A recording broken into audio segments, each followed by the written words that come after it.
ആധുനിക മനുഷ്യൻ്റെ മനസ്സ്, അതിൻ്റെ പ്രത്യേകതകൾ, അസ്വസ്ഥതകൾ ഒക്കെ ഡോക്ടർ ജോർജ് പടനിലം തൻ്റെ ബ്ലോഗ് എഴുത്തിന് വിഷയമാക്കാറുണ്ട്.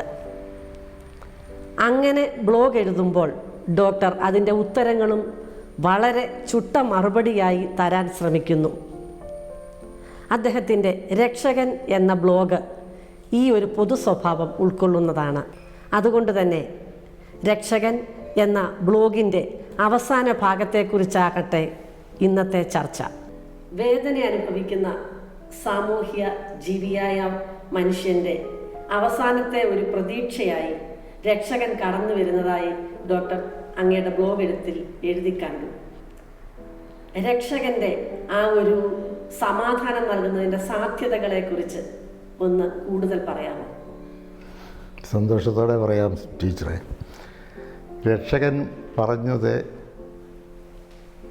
ഞാൻ ഇതിനു മുൻപ് സൂചിപ്പിച്ചതുപോലെ, ഹൃദയശുദ്ധിയുള്ളവർ ഭാഗ്യവാന്മാർ, അവർ ദൈവത്തെ കാണും. ദൈവം എവിടെയുണ്ടോ അവിടം സ്വർഗമാണ്, സമാധാനമാണ്, സന്തോഷമാണ്. അപ്പോൾ രക്ഷകൻ, നിങ്ങൾ സർവ്വതും ഉപേക്ഷിച്ച് എന്നെ അനുഗമിക്കുകയാണെങ്കിൽ സ്വർഗരാജ്യം കരഗതമാക്കാൻ സാധിക്കും എന്ന് ഒരിടത്ത് പറഞ്ഞിരുന്നു. അതിൻ്റെ അർത്ഥം അത് വളരെ ആശങ്കാജനകമായ ഒരു പ്രസ്താവനയാണ്, വളരെയധികം ഭീതിജനകമാണ്. അന്ന് വരെ സമ്പാദിച്ചു വെച്ചിരുന്നതും അന്ന് വരെ കെട്ടിപ്പടുത്തതുമായ സകലതും ഉപേക്ഷിച്ചെങ്കിൽ മാത്രമേ നമുക്ക് സത്യം മനസ്സിലാക്കാൻ സാധിക്കുകയുള്ളൂ, സ്വാതന്ത്ര്യം ഉണ്ടാകുകയുള്ളൂ, സ്വർഗീയാനുഭൂതി കരഗതമാക്കാൻ ഒക്കുകയുള്ളൂ എന്നുള്ളത് വളരെ ഭീതിജനകമായൊരു കാര്യമാണ്.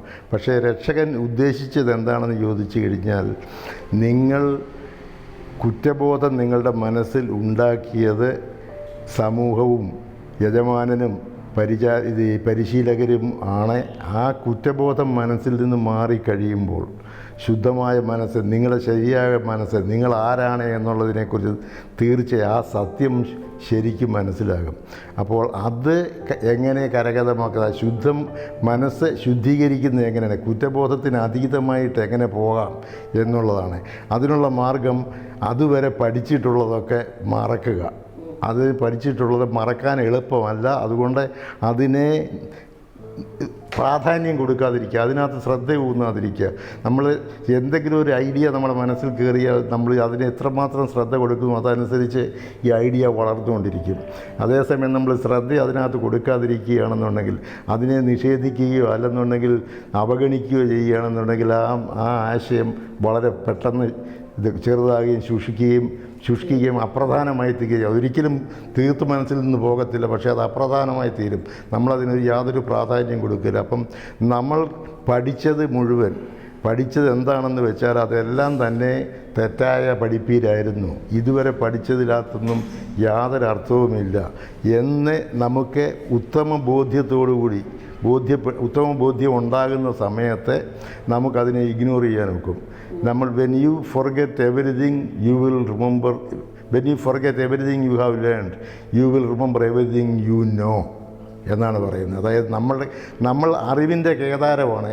പക്ഷേ ആ അറിവൊന്നും നമുക്ക് പ്രാപിക്കാൻ സാധിക്കുന്നില്ല, നമുക്കത് അനുഭവവേദ്യമാക്കാൻ സാധിക്കാത്തത് ഈ കുറ്റബോധം കൊണ്ടാണ്. കാരണം വെച്ചാൽ നമുക്കതിനുള്ള അർഹതയില്ല, നമ്മൾ ശിക്ഷാർഹരാണ്, കൊള്ളരുതാത്തവരാണ്, നമ്മൾ ശപിക്കപ്പെട്ടവരാണ് എന്നുള്ള ആ ചിന്തയുള്ളത് കൊണ്ട് നമുക്ക് നമ്മുടെ സ്വന്തമായിട്ടുള്ള, നമ്മുടെ ജന്മന നമുക്ക് സിദ്ധിച്ചിരിക്കുന്ന നമ്മുടെ പൈതൃക സ്വത്ത് നമുക്ക് അനുഭവിക്കാൻ സാധ്യമല്ലാതായി തീരുകയാണ്. ഈ രക്ഷകൻ ജീവിതകാലത്ത് പ്രത്യേകം പെരുമാറ്റത്തിൽ കൂടി കാണിച്ചത്, പാപികളെന്നും പറഞ്ഞ് രക്ഷകൻ്റെ അടുത്ത് കൊണ്ടുവരുന്ന ആൾക്കാരുടെ നിങ്ങൾ എന്നാ പാപമാണ് ചെയ്തത്, ആ പാപം എന്താണ്, അതാണ് ഒന്നും ചോദിച്ചില്ല. പാപം ചെയ്തു എന്നുള്ളതിനെക്കുറിച്ച് യാതൊരു പ്രാധാന്യവും രക്ഷകൻ കൊടുത്തില്ല. വ്യഭിചാരത്തിൽ പിടിക്കപ്പെട്ട സ്ത്രീ അവിടെ വന്നു കഴിഞ്ഞപ്പോഴത്തേക്ക് അവരോട് വിശദമായിട്ടൊന്നും ചോദിച്ചില്ല. ഇനിയും പാപം ചെയ്യരുത്, ഞാൻ നിന്നെ വിധിക്കുന്നില്ല, നീ ഇനിയും പാപം ചെയ്യരുതെന്നുള്ളതല്ലാതെ കൊണ്ട് ആ പാപത്തിന് യാതൊരു പ്രാധാന്യവും കൊടുത്തില്ല. കുരിശിൽ ഒരു കള്ളൻ എന്നെ കൂടെ ദീർഘത്തിലേക്ക് കൊണ്ടുപോകണമെന്ന് പറഞ്ഞു, നീ എന്നാ കൊള്ളരുതാഴിയെ കാണിച്ചിട്ടുള്ളത്, അത് കേട്ട് കഴിഞ്ഞിട്ട് ഞാൻ തീരുമാനിക്കാമെന്നല്ല പറഞ്ഞത്. നീ എൻ്റെ കൂടെ ഉണ്ട്, ധൂർത്തപുത്രൻ്റെ കഥയിൽ തന്നെയാണെങ്കിൽ തിരിച്ചു വന്നപ്പോഴത്തേക്ക് മകൻ തിരിച്ചു വന്നപ്പോൾ നീ എവിടെ കൊണ്ടുപോയി എൻ്റെ സ്വത്തെല്ലാം ചെലവാക്കിയത്, നീ എന്തൊരു കൊള്ളരുതാഴിയെ കാണിച്ചത്, നിന്നെ ഞാൻ വീട്ടിൽ കയറ്റിയാലെന്നല്ല പറഞ്ഞത്. സ്നേഹത്തോടുകൂടി ചുംബിച്ച് അവനെ സ്വീകരിക്കുകയായിരുന്നു. പിതാവിന് അറിയാമായിരുന്നു അവനാണ് സ്വത്തെന്നുള്ളത്. ബാക്കി സ്വത്തിനൊന്നും യാതൊരു പ്രാധാന്യമില്ല.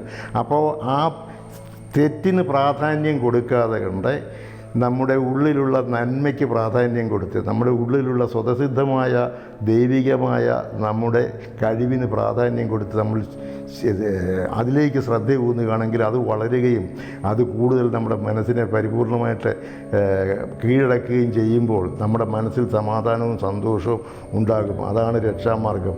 അതല്ലാതെ രക്ഷാമാർഗം ഈ ഹൃദയശുദ്ധിയിലേക്ക് നയിക്കാത്ത ഒരു ഭക്താനുഷ്ഠാനത്തിനും ഈ ആവർത്തിച്ച് 500 പ്രാവശ്യം പ്രാർത്ഥിക്കുന്നത് കൊണ്ട് യാതൊരു പ്രയോജനവുമില്ല. അതേസമയം നമ്മുടെ മനസ്സിലുള്ള ചൂഷണ മനസ്ഥിതിയോ വിരോധ മനോഭാവമോ അല്ലെങ്കിൽ മറ്റുള്ളവർക്ക് നന്മ വരരുതെന്നുള്ള ചിന്തയോ ഇങ്ങനെയുള്ളതെല്ലാം മാറ്റിക്കഴിഞ്ഞ് നമ്മുടെ ഹൃദയം ശുദ്ധമാകുകയാണെന്നുണ്ടെങ്കിൽ നമ്മളിൽ നമ്മുടെ ദൈവത്വത്തെ നമുക്ക് അനുഭവിക്കാൻ സാധിക്കും. നമ്മൾ കുറ്റബോധമുള്ളവരാണെങ്കിൽ മറ്റുള്ളവരെ കുറ്റബോധമുള്ളവരായിട്ട് നമുക്ക് കാണാനൊക്കത്തുള്ളൂ. പണ്ട് നമ്മൾ പാമ്പിൻ്റെ കഥ പറഞ്ഞതുപോലെ പാമ്പും കയറും, മനസ്സിലായി, പാമ്പിനെ കണ്ട് പേടിച്ചവൻ കയറ് കണ്ടാലും പാമ്പാണ് എന്ന് പറഞ്ഞ പോലെ കുറ്റബോധമുള്ളവൻ എല്ലാവരെയും കുറ്റബോധമുള്ളവരായിട്ടേ കാണത്തുള്ളൂ. നമ്മുടെ ഹൃദയം ശുദ്ധമാകുമ്പോൾ നമുക്ക് മനസ്സിലാകും മറ്റുള്ളവരെല്ലാം ശുദ്ധി ഉള്ളവരാണ് എന്ന്. ഒരടിമ അത് ആനയാണെന്ന് മനസ്സിലാക്കി കഴിയുമ്പോഴത്തേക്ക് അതിന് മനസ്സിലാകും മറ്റടിമകളെല്ലാം ആനകളാണ്. ആ അടിമയ്ക്ക് ജീവൻ നൽകുന്ന ആനയെ അവർ ബഹുമാനിക്കും. അതാണ് എന്ന് പറഞ്ഞതുപോലെ നമുക്കും നമ്മുടെ മനസ്സ് പരിശുദ്ധമായി കഴിയുമ്പോൾ, നമ്മുടെ മനസ്സിലെ കുറ്റബോധം മാറിക്കഴിയുമ്പോൾ, നമ്മുടെ യഥാർത്ഥ സ്വഭാവം നാം അനുഭവിക്കാൻ തുടങ്ങുമ്പോൾ മറ്റുള്ളവരെ എല്ലാം പരിശുദ്ധരായി നമുക്ക് കാണാൻ സാധിക്കും. ഈ ലോകത്തിൽ ശരിയെന്നോ തെറ്റെന്നോ എന്നുള്ളത് വെറും നമ്മുടെ ഒരു അഭിപ്രായം മാത്രമാണ്. സത്യത്തിൽ ശരിയും തെറ്റുമില്ല. സത്യത്തിൽ നല്ലതും ചീത്തയുമില്ല. സത്യം സത്യമാണ്. അതിന് യാതൊരു ചേഞ്ചും ഇല്ല. അത് അങ്ങോട്ടോ ഇങ്ങോട്ടോ മാറ്റിയോ മറിക്കാൻ സാധിക്കത്തില്ല. ആ സത്യം നമ്മൾ അറിയണം. അത് നമ്മളാണ് ആ സത്യം. അഹം ബ്രഹ്മാസ്മി എന്ന ഭാരത ദർശനത്തിൽ പറയുന്നതാണ്. ഞാനാണ് ദൈവം, ഞാൻ ദൈവത്തിൻ്റെ ഭാഗമാണ്, ദൈവമാണ് എന്നിൽ കൂടി പ്രവർത്തിക്കുന്നതെല്ലാം.